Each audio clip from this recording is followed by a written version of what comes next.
Hola a todos, bienvenidos a esta serie de vídeos que estoy realizando con Zona Value. Esta vez es sobre reformas que, bajo mi punto de vista, necesita España.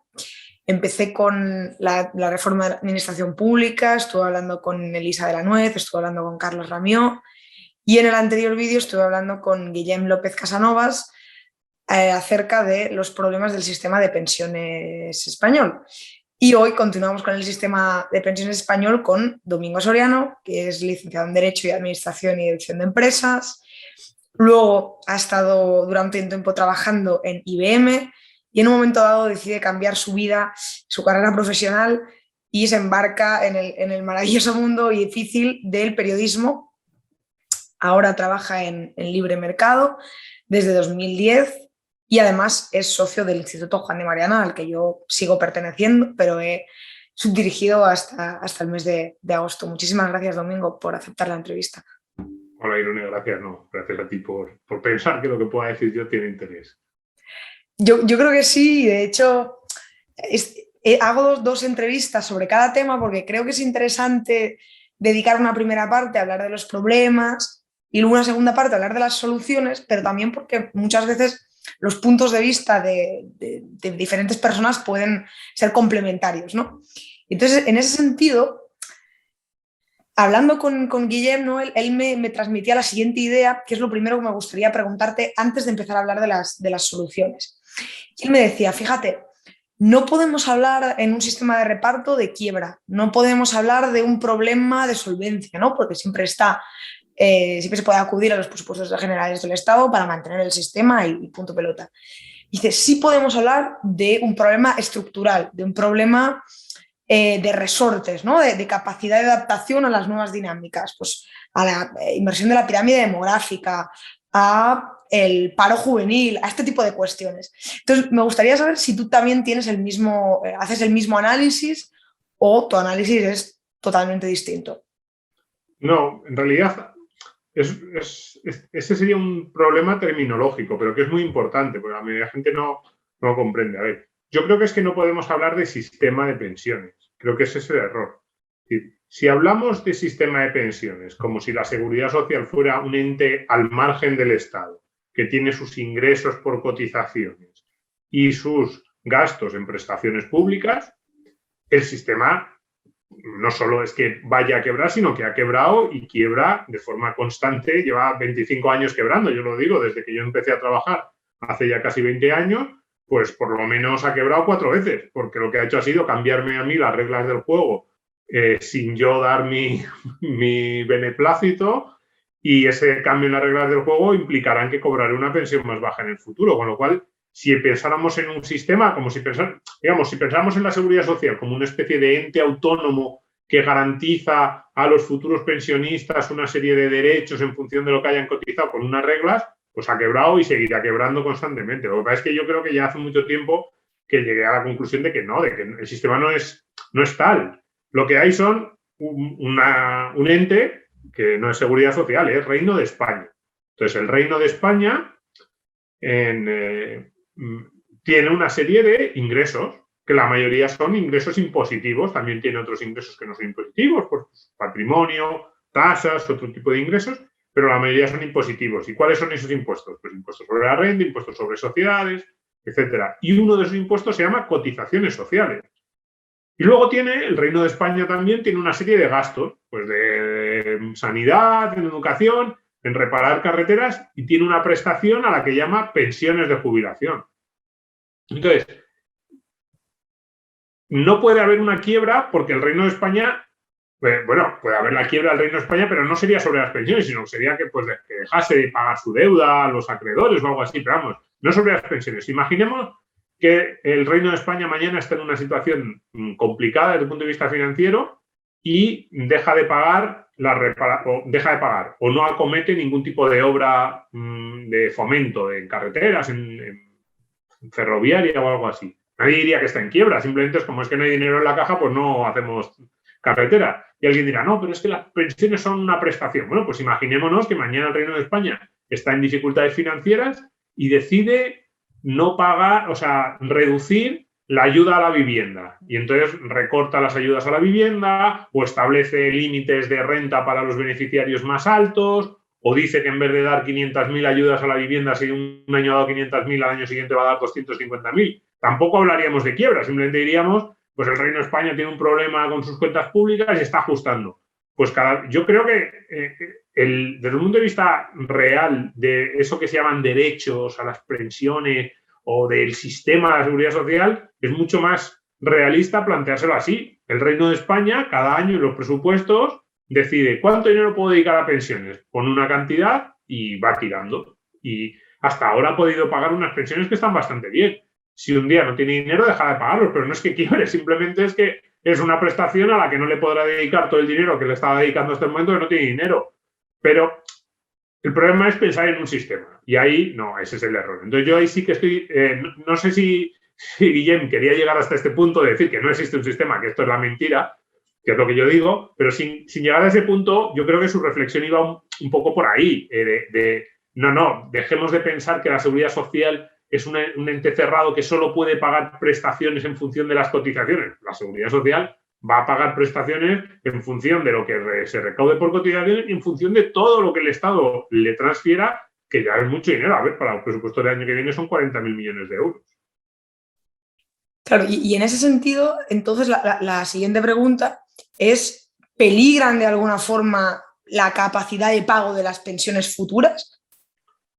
Sí, porque por esto mismo que estamos diciendo. A ver, aquí hay varias derivadas. La primera es que el Reino de España es uno de los países, y hablo siempre del Reino de España porque cuando hablamos de términos de deuda pública, emisiones de deuda, los bonos, no sé qué, es como el Reino de España, no sé, parece una terminología así, pero si mañana cambiase la forma de gobierno, pues sería otro programa. Las emisiones, el Reino de España, deuda emitida, pues eso. Vamos. Sí, aquí hay varias consideraciones. La primera es que España es uno de los países que tiene unas cuentas públicas menos saneadas. Entonces, si un día España deja de tener acceso a los mercados, bien porque los inversores internacionales ya no creen en la solvencia del Reino de España, que yo creo que esto ya pasa ahora, o bien porque el Banco Central Europeo deja de salvarnos de forma implícita, que es lo que está haciendo constantemente en los últimos años, pues si pasaran estas dos cosas, el Reino de España no tendría acceso a los mercados, no podría colocar su deuda y entonces tendría que recortar sus gastos. Y la principal partida de gasto, con muchísima diferencia sobre la siguiente, son las pensiones. Entonces, sí, efectivamente, ahí habría un recorte. Eso sería un recorte un poco a la griega, un poco lo que les pudo pasar a los griegos entre el año 2012 y 2017, que es que básicamente se quedaron sin dinero, tuvieron que hacer un programa pues, de quitas, de acuerdo con los acreedores y de ajuste brutal del gasto. Y claro, se notó en todas las partidas del presupuesto, pero es que la más importante es pensiones. Entonces, por ahí, ya simplemente la derivada de la capacidad de España, si en algún momento se pusiera en duda, pues iría en un recorte importante. Pero incluso sin llegar a esa situación un poco dramática, para la gente que piensa, bueno, Domingo, no exageres, no vamos a llegar ahí. Yo intuyo que incluso nuestros políticos tienen un punto de racionalidad, que ven la realidad, aunque sea muy lejana, pero algo intuyen que está ahí. Entonces, en España, el gasto en pensiones se ha más que doblado en la última década y los ingresos por cotizaciones no lo han hecho. Con lo cual, el dinero que hay que traer de otro tipo de ingresos, que ya digo que no pensemos en un sistema, pero simplemente que hay que traer dinero a otros ingresos, pues si las cotizaciones fueran más altas, pues necesitarías menos dinero de otros impuestos, entre comillas. Pues es mayor. Cada vez ese gasto en pensiones supone una parte más importante del presupuesto y da la sensación de que nuestros políticos no están dispuestos a hacer aquello que necesitarían hacer para hacer el sistema de pensiones absolutamente sostenible, que es, yo siempre lo he dicho, el sistema de pensiones es absolutamente sostenible si el Estado español decide a partir de mañana que solo se va a gastar el dinero en pensiones, que sería una opción. Cuidado, cada vez nos vamos acercando más. Es decir, el otro día yo gastaba una broma con amigos míos y periodistas y que los presupuestos generales del Estado que se han presentado ahora se presentan como presupuestos generales del Estado, capítulo 1, capítulo 2, no sé qué, el libro amarillo, el gasto del Estado, ¿no? Y uno de los últimos capítulos es el de la seguridad social, que es como una especie como de anexo a las cuentas generales.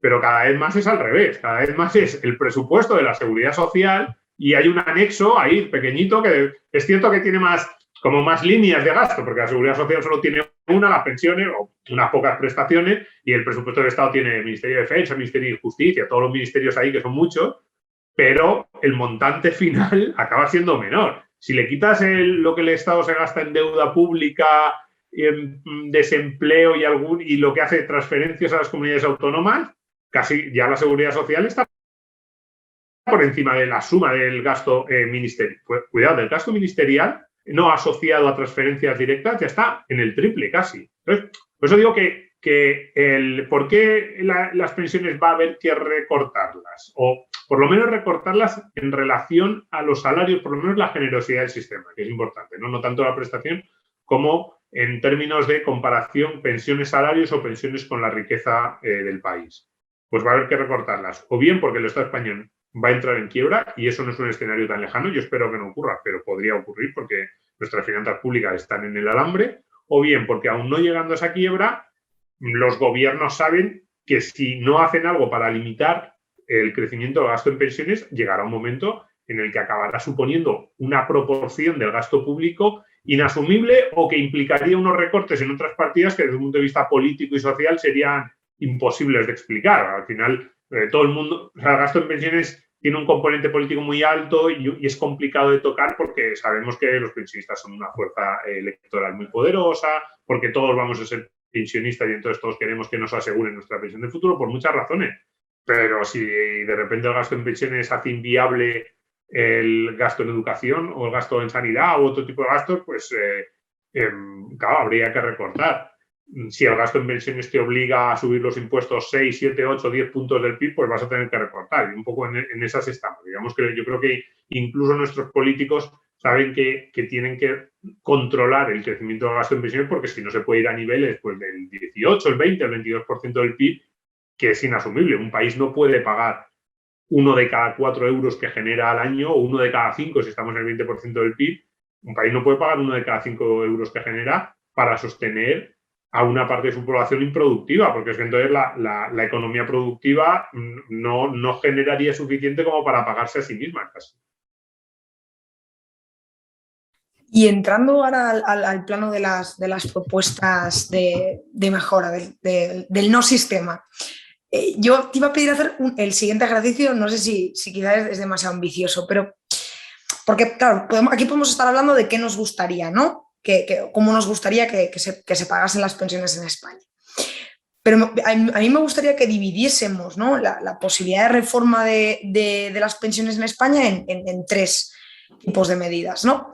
Las urgentes, las que no pueden esperar, las que hay que hacer sí o sí, pues, digamos, para mantener el sistema más o menos. Las viables, porque políticamente pueden ser más o menos aceptables, no solo por los partidos que tienen que votarlas, sino también por la población en general, porque no te van a montar unas huelgas que hagan caer un gobierno, ese tipo de cosas, ¿no? Y por último ya, pues las deseables, ¿no? El modelo que nos gustaría. Entonces, no sé, si te parece empezar por las urgentes, las que tú crees que no pueden esperar, ¿qué crees que es lo que no puede esperar? Sí, no están muy lejos las 3, de las urgentes, las viables, las deseables. A ver, yo, antes de empezar con las reformas, yo creo que siempre digo lo mismo. Y es que sean las reformas que sean buenas, malas o regulares, las pensiones del futuro van a ser mucho menos generosas que las actuales. Y mucho menos generosas que las de hace 20 años. Las actuales ya son menos generosas que las de hace 20 años. Y eso es inevitable. O sea, mucha gente, hay veces que de repente se me acerca, pues gente a lo mejor que es más o menos afín ideológicamente o que me escucha en la radio y cuando estábamos, pues no solo a mí, ¿no? O puedo estar yo con economistas más o menos liberales y te dicen, no, es que qué mala suerte si vosotros estuvierais en el poder o si vosotros, a lo mejor oyes un día a alguien que le dice a Rayo, me encantaría que fueras ministro de Economía, Rayo. Y yo pienso, a mí también me encantaría que Rayo fuera ministro de Economía, pero incluso aunque Rayo, que es uno de los economistas que yo más admiro, un brillante, pues bien, Rayo de ministro de Economía, no podría hacer nada para evitar que las pensiones sufrieran recortes desde el punto de vista de la generosidad respecto a su nivel actual en los próximos 30 años. Y yo tampoco. O sea, ni el economista más listo con las medidas más sensatas lo puede evitar. Porque no, por una pura cuestión matemática. Si tú ahora tienes un 20% de la población o un 25% de la población por encima de los 60, 65 años, da igual el barómetro, el límite que cojamos, y dentro de 30 años vas a tener el doble, si tú quieres mantener la renta que recibe el doble de las personas, tendrías que subir el peso respecto a los que lo están pagando a un nivel que haría que no lo pudieran pagar.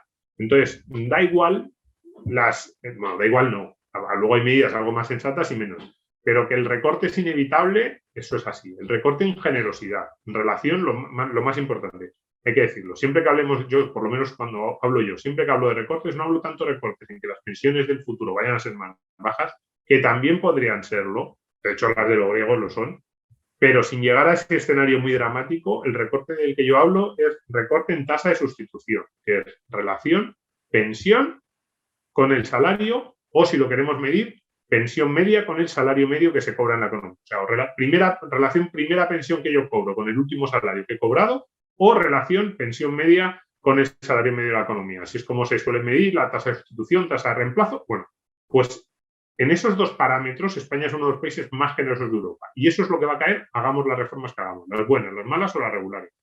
Yo creo que hay que hacer reformas no tanto para evitar los recortes, que ya digo, son inevitables, como para evitar el escenario a la griega. O sea, a mí lo que me da miedo es que España acabe, por culpa de su sistema de pensiones, en un escenario de quiebra país, colapso en país, como el que se vio en Grecia entre 2010 y 2015, salida de inversiones, desplome del PIB del 20, el 30%, quiebra del país, quiebra de la deuda soberana, y recortes brutales en todas las prestaciones públicas, incluidas las pensiones, del 20, 30, 40% en 2 o 3 años. Eso es lo que hay que evitar, porque lo otro es inevitable, con uno muy listo y con uno no tan listo.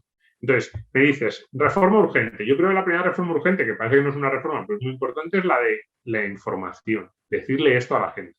Decirle que es inevitable, que no es una cuestión de que Sánchez sea malo y que Rajoy fuera bueno y que si ganaran los míos lo evitaríamos. No, con un gobierno de los tuyos y de no los tuyos, tus pensiones van a ser inferiores en generosidad a la que cobraban tus padres.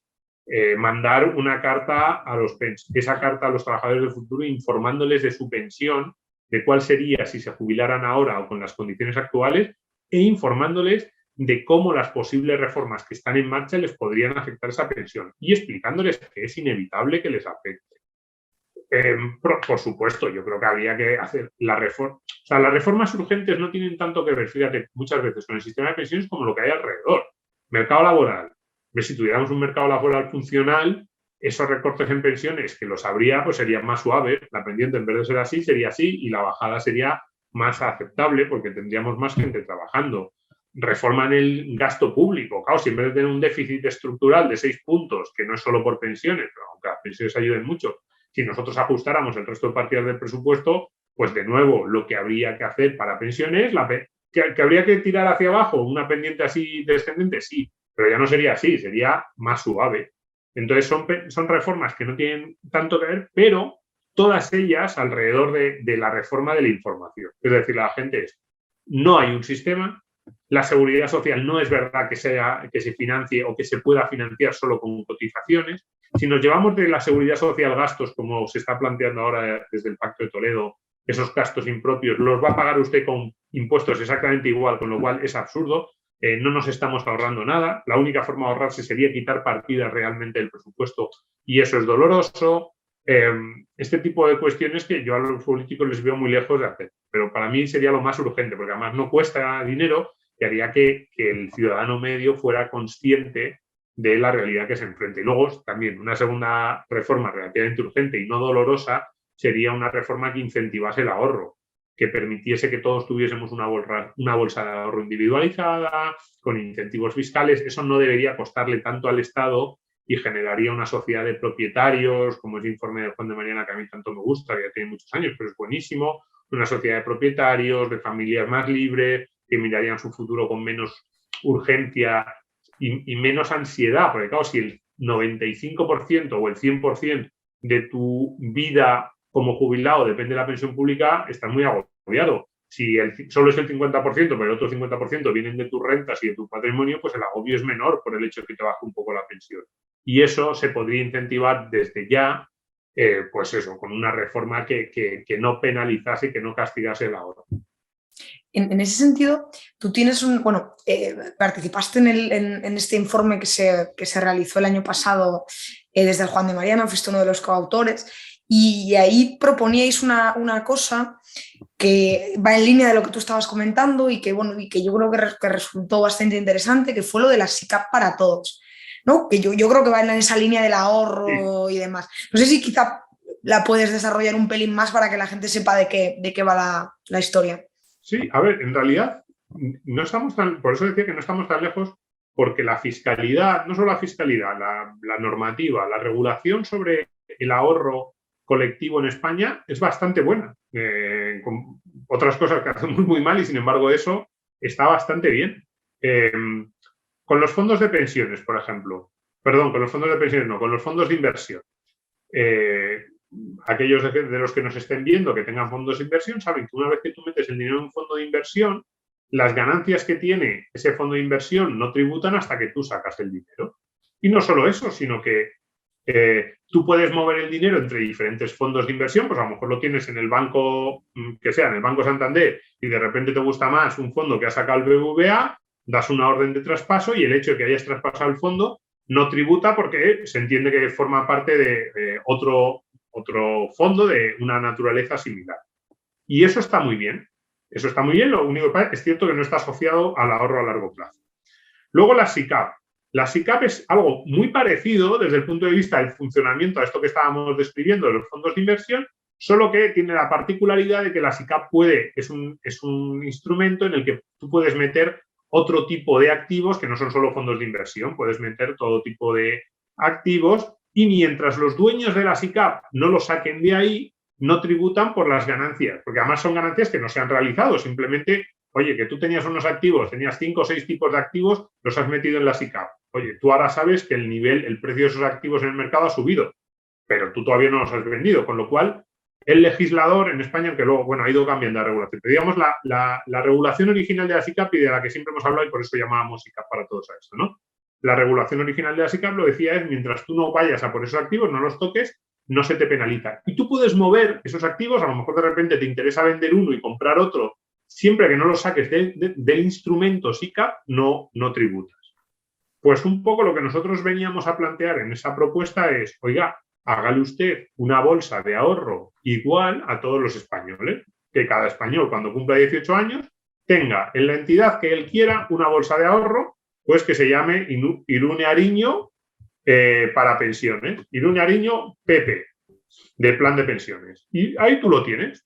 Entonces, a partir de ahí, todos los activos que tú quieras asociar a esa bolsa estarían bonificados fiscalmente. Tú no pagarías, igual que el plan de pensiones, si tú destinas un dinero que hasta ahora, ya lo están quitando, ¿no? Pero hasta ahora, si tú destinabas un dinero de tu sueldo a un plan de pensiones, ese dinero tenía una serie de ventajas en la declaración del IRPF, pues se podría hacer algo parecido. Que el dinero que cada español destine a esa bolsa de ahorro esté exenta o tenga los beneficios fiscales que se determinase. Y que tú puedas mover los activos dentro de esa bolsa, a lo mejor cuando tienes 20 años, pues te apetece tenerlos en bolsa y ser más o menos agresiva. Luego, cuando tienes 50, dices, no, voy a buscar activos más conservadores. Tú vas vendiendo, pero mientras no lo saques de esa bolsa, sigues con la bonificación fiscal y con esas ventajas que decía yo antes de los fondos o de la SICAV. Eso sería relativamente fácil de hacer. Generaría muchísimos beneficios. Nuestra propuesta incluso apuntaba a poder meter incluso activos de carácter inmobiliario. Es decir, que los españoles asociasen su ahorro a largo plazo, que muchas veces es la vivienda, a esa bolsa. Pues además se podrían poner unas normas relativamente sencillas de que tú no puedas retirar esos activos antes de los 50 o 55 años para que no hubiese trampas de ahora meto el dinero solo para ganarme el premio fiscal y luego lo saco al año que viene y cosas así. O sea, eso es relativamente sencillo de hacer.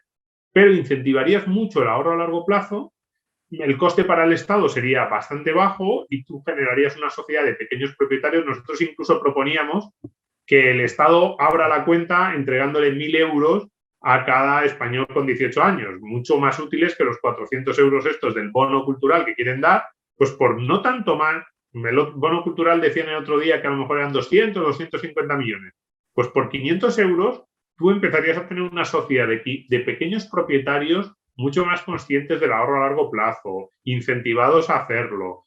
Y bueno, a ver, fíjate que el ministro Escrivá ahora en la reforma que ha hecho y que ha abierto el melón de los planes de empresa, que a mí me parece que es interesante, yo no sé por qué no dan el paso más. Se ha quedado ahí, por lo menos lo que hemos sabido, lo que sabemos hasta ahora por la prensa, unos planes de empresa complejos, que para acceder a ellos tienen que formar parte de la negociación colectiva, que no es que pueda acceder el trabajador de forma individual. No entiendo por qué. Oiga, ¿quiere usted dar beneficios a los ahorros desde el principio y incentivar que sean a largo plazo? Oiga, pues deje que cada español tenga una bolsa de ahorro a su nombre, deje que esa bolsa a largo plazo tenga todo tipo de activos, ya digo, incluso los inmobiliarios, se podría estudiar la forma de incluirlos, incentive usted que esos activos no se saquen antes de los 50, 55, 60 años de la edad que el legislador determine, para que no sea simplemente una cuestión del premio fiscal, como muchas veces parecía que los planes de pensiones solo nos interesaban por el premio fiscal, y es mucho más sencillo hacerlo así que con las formas estas un poco extrañas, incluso incentivas, y le parece bien al ministro, que a mí también me parece bien,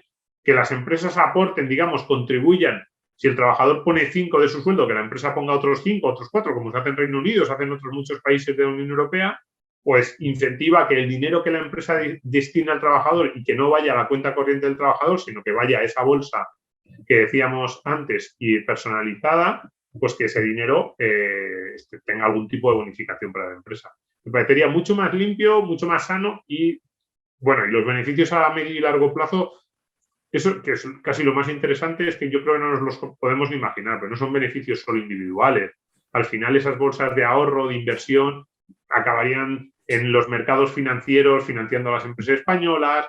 Es muy importante que un país tenga una bolsa de ahorro financiero de la que tirar. Eso en España muchas veces nos cuesta. A los daneses, los holandeses, los países que tienen mejores sistemas provisionales más sólidos, son sólidos los sistemas de provisión para la vejez, pero al mismo tiempo esos sistemas son muy sólidos porque están basados en ahorro de verdad, en ahorro del que está ahí puesto a nombre de cada trabajador. Luego es que encima sustenta la inversión a largo plazo, a las empresas, con lo cual es que es un círculo virtuoso del que se beneficia la economía de todo el país. Y para terminar, Domingo, ¿en qué medida crees que estas cuestiones, ¿no?, más urgentes, más, digamos, menos utópicas que nos planteabas, son viables desde el punto de vista político, ¿no? ¿En qué medida esto se puede llevar a cabo con la correlación de fuerzas actuales, con el poder que tienen sindicatos, con el miedo que tienen los partidos al voto de los jubilados, este tipo de cuestiones? A ver, el problema de la política, o sea, son poco viables porque nadie se atreve a decirle a los españoles la verdad, digamos, el punto de partida del que nacía este análisis. Es decir, nadie es capaz de decirle a los españoles, por ejemplo, lo que yo decía: da igual que gobierne el PP, da igual que gobierne el PSOE, da igual que gobierne Podemos o que gobierne Vox. No es viable mantener el sistema de pensiones con el nivel de generosidad actual.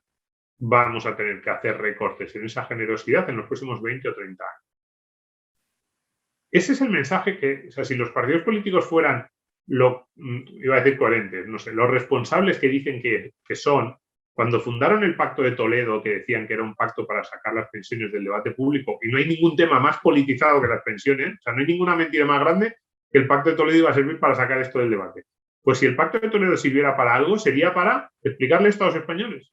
No sé, tienen una televisión pública o que las utilicen para eso, para en un día de máxima audiencia que se junten Pedro Sánchez, Pablo Casado y que le digan a los españoles. No es cuestión de maldad, que Pablo Casado se lo diga. Mira, no es cuestión de maldad de Pedro Sánchez.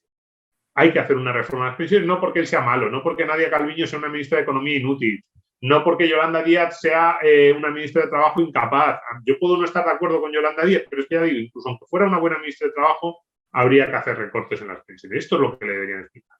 Luego le deberían decir, ¿cómo van a ser esos recortes? ¿A la griega o queremos que sean paulatinos? Si queremos que sean paulatinos, vamos a establecer unas reglas relativamente sensatas, pues, de acceso al sistema. Pues vamos a ampliar a lo mejor a toda la vida laboral el periodo de cálculo, vamos a hacerlo de forma muy paulatina, pero que sepáis que esto, que suena a justicia, ampliar el periodo de cálculo, va a suponer un recorte. Que digan a la gente, vamos a subir la edad de jubilación de 65 a 72, incluso a lo mejor nos tenemos que ir un poquito más allá. Y subir la edad de jubilación es recortar las pensiones. No recortar en mensualidad, pero sí recortar en el tiempo que lo cobras. Pues que le digan a la gente, esto es recortar las pensiones, pero es inevitable. Si quieres cobrar lo mismo que cobraba tu padre con 65, tú vas a tener que trabajar hasta los 72 o incluso un poquito más allá. ¿Que te jubilas a los 65 como tu padre? Muy bien, pero entonces tu pensión no será el 80% del sueldo como fuera de tu padre, sino que va a ser el 50 o el 45. Mucha gente pensará, pero eso no estás hablando exactamente de reforma, Domingo. Lo que estás hablando es que nos expliquen lo que hacen, porque que la hacen, las acaban haciendo. Pero lo hacen tarde, mal y sin contárnoslo. Y sobre todo con el peligro de que como lo hacen tarde, lo hacen mal y lo hacen sin explicar, el peligro fundamental del que yo hablaba antes, que es que acabamos en un escenario de insolvencia soberana. O de que, si no llegamos a ese escenario de insolvencia soberana, el peso, el lastre de las pensiones sobre la economía productiva sea tan grande que acabemos gripando el motor. Yo siempre digo que la economía productiva de un país, yo pongo el ejemplo de un coche. Imaginémonos un coche que trata de avanzar en una autopista y que tiene una cuerda amarrada detrás de la que tira una piedra. Pues, cómo de rápido avance el coche, que es la economía, depende de la potencia de ese coche, de la capacidad pues eso, de las prestaciones del motor, pero también, claro, de lo que pese la piedra. España tiene dos problemas. Problema uno es que el coche es pequeñito, tiene un motor tirando a malo. Y el problema dos es que la piedra, que es el gasto público y son los impuestos, cada vez pesa más. Entonces, lo que deberían hacer los políticos es decirle a la gente, la única forma de recortar un poco menos las pensiones es generar un crecimiento de productividad brutal. ¿Y esto cómo se hace? Pues equiparándonos a los países que mejor lo han hecho. Y pues Irlanda, pues a lo mejor es el ejemplo que tenemos que tomar. Flexibilidad del mercado laboral, impuestos más bajos, gasto público más bajo, atracción de inversiones a través de unos impuestos y no solo impuestos, regulación empresarial hiperatractiva. Tampoco les veo en esa línea. Entonces, por eso digo que en realidad no debería ser tan difícil, porque decirle a la gente esto es inevitable, y yo creo que un porcentaje relativamente de la población lo sabe, alto de la población lo sabe, pues no debería ser tan difícil, pero es verdad que supone empezar a hablar al ciudadano medio con un nivel de honestidad que no es lo habitual en nuestros políticos. Y luego hay una segunda cuestión. Fíjate, casi todas yo creo que todos los anuncios o todos los presagios que yo he hecho o mis pronósticos van dirigidos al futuro. A los actuales pensionistas prácticamente no les afecta ninguna de estas medidas que hemos planteado, porque los gobiernos les han blindado y les han blindado más de lo que ya estaban con el ligar el crecimiento de las pensiones anual al IPC. Pues uno de los primeros mensajes que yo creo que deberían lanzar los políticos es no vamos a recortar mucho las pensiones actuales, a lo mejor no vamos a recortar lo que deberíamos si pensáramos solo en términos de sostenibilidad pura de las finanzas del Estado español, pero creemos que es injusto, vamos a tratar de aguantar lo máximo posible, pero yo creo que habría que decirle a los actuales pensionistas es justo que vosotros también hagáis un pequeño sacrificio, que es de rebaja de casi simbólico, de 2, 3, 4 puntos de poder adquisitivo de aquí a los próximos 15 años, bueno, pues ya sería algo.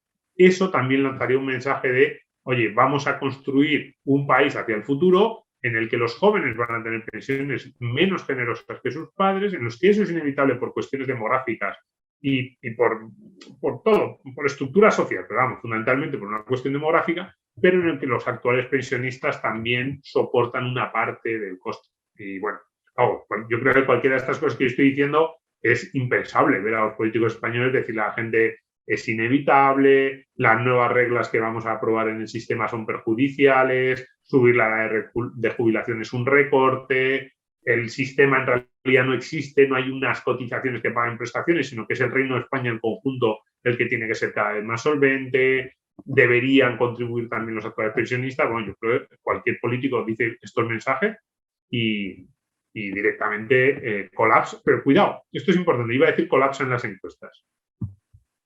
Como tú eres politóloga y te gustan mucho las cuestiones, lo dejo ahí, como decías, es la última para terminar, pues yo lo dejo ahí. ¿Esto es culpa de los políticos o de los votantes y de los ciudadanos? Si un político apareciera mañana, fíjate que no dando el nivel más catastrofista, ni planteando un cambio de sistema brutal a nos vamos a ir a un sistema ultraliberal de capitalización, simplemente un político que dijera mañana, esto es inevitable, no es culpa ni de los contrarios, ni del PSOE, ni del PP, no, es una cuestión puramente demográfica. Vamos a aprobar nuevas reglas del sistema que van a hacer que la generosidad de ese sistema baje y queremos explicárselo a la gente. Tu pensión va a ser menos generosa que la de tu padre. Y en tercer lugar, creemos que es justo que los actuales pensionistas contribuyan, no mucho, pero sí contribuyan a lo mejor con una pequeña pérdida de poder adquisitivo en los 10, 15 próximos años. Si un político saliera mañana y dijera esto, ¿qué crees que le pasaría en las encuestas? ¿Qué crees que le pasaría dentro de su partido? ¿Cómo crees que le trataríamos los medios de comunicación? ¿Qué diríamos de ese político que ya les está diciendo cenizo? Claro, cuidado, ¿de quién es culpa? Yo entiendo a los políticos, sinceramente. ¿Qué le ha pasado al ministro? El ministro Escrivá no es especialmente, no me cae especialmente simpático a mí. Yo le he criticado mucho, pero las 2 o 3 veces que ha simplemente insinuado algo, mínimamente la realidad del sistema, ¿qué le ha ocurrido? Dentro de su partido, ¿qué han dicho los partidos de la oposición? ¿Qué han dicho los medios de comunicación? Entonces, como me dices, ¿le va a decir algo alguien alguna vez esto a la gente? Y he dicho, y planteo esto porque he dicho que la primera reforma es la de la información, la de la claridad, la de explicar a la gente la realidad. Pues es muy complicado, pero ya no sé si es problema de los partidos o de nosotros, de cómo reaccionamos ante esos mensajes. Pues yo la verdad que voy a emplazar a la gente que escuche el vídeo a ver que deje su opinión, porque además me parece una muy buena reflexión, que efectivamente es el meollo de todo, porque al final las cosas muchas veces no dependen de la voluntad política, dependen de otras muchas cuestiones, como tú estabas insinuando con esa reflexión. Con lo cual, bueno, pues yo creo que buenamente, por lo menos nosotros intentamos, no sé si empujar para que eso suceda, pero por lo menos sí informar a la gente, ¿no? Quizá. Sí, decir lo que hay, claro. Lo que hay. Yo es que tampoco puedo decir mucho más. Mira, lo que hay es esto y mira las cuentas del Reino de España y te darás cuenta de que el problema es grave. Exactamente. Y la solución muy complicada, por no decir imposible. Una solución que digamos que no tuviera perdedores. Lo que hay que intentar es que los perdedores sean un poquito menos perdedores y que están más distribuidas las pérdidas entre todos. Yo creo que ese es el objetivo. Pero que va a haber perdedores es inevitable porque es que el sistema está casi diseñado para que los haya. Pues muchísimas gracias, Domingo. Ha sido un placer. Sí. Igualmente.